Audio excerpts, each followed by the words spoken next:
To log on to Odyssey from home, you're going to go to the district webpage, you're going to go to the quick link section, and then you're going to click on Compass Learning Odyssey. This will bring you to the Odyssey login page where you'll type in your child's username and password.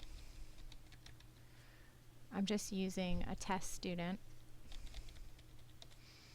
And make sure that it has your school name. So the first time you log in, this is going to say Odyssey. You need to erase it and type in the school that your child goes to. If it's Fifth, it would be Fifth. If it's Pulaski, it would be Pulaski. And if it's Dickinson, it would be Dickinson.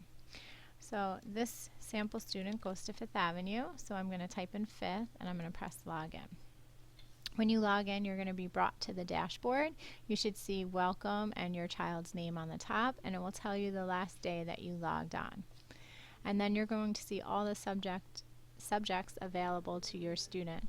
In 5th grade, they might have access to more subjects than they have in 1st grade. So if your 1st grader doesn't have social studies, it's because there is no social studies curriculum in Odyssey for 1st graders. So the section you're going to be focused on would be language arts.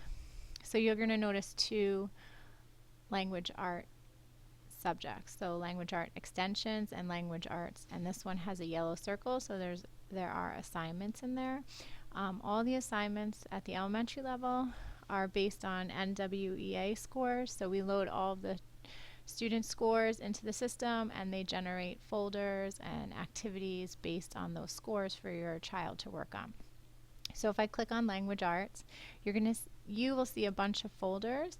I just have one because this is a sample student. You're going to see a whole bunch of folders and you can click on whichever one. You might see something like literature and a number. This is the RIT range or the score range that your child scored in on that section of the NWEA. That's how that folder was assigned to them. And when you open the folder, you're going to see activities like the ones with the star and the pencil. So there's an arrow that's blinking. It usually points to the activity that you should do next. So when I click on the activity will start. And then when the child completes the activity, they'll get a green check mark on it. If you need to go back to the dashboard, you can always click here.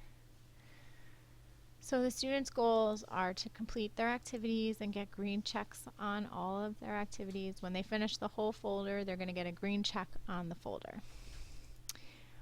If you want to explore Odyssey even more, you can go into the science section, and there won't be folders in these sections. They're just going to be topics because these are in exploration mode. So they can go into any one of these topics and then look at any of the topics, the subtopics, and there are activities for those as well. So this circle is going to bring me back to the dashboard. Another thing that's good to know as a parent is when your child logs in, if you just quickly click on their backpack from the dashboard, it's going to open up the recent work this student has done. So you can look for today. If you click on the week, anything that they have done will generate right here in the middle of the screen. As you can see, this sample student hasn't done much, but if you just want a quick look, it will show you the activity that they did, and I think it also tells you how much time that they have spent on it. So if you want to see if your child is actually doing it, you can go in just from logging in and go to the backpack on their screen, and you can see what they've worked on. And that's about it. So have a great summer, and I hope you enjoy using Odyssey.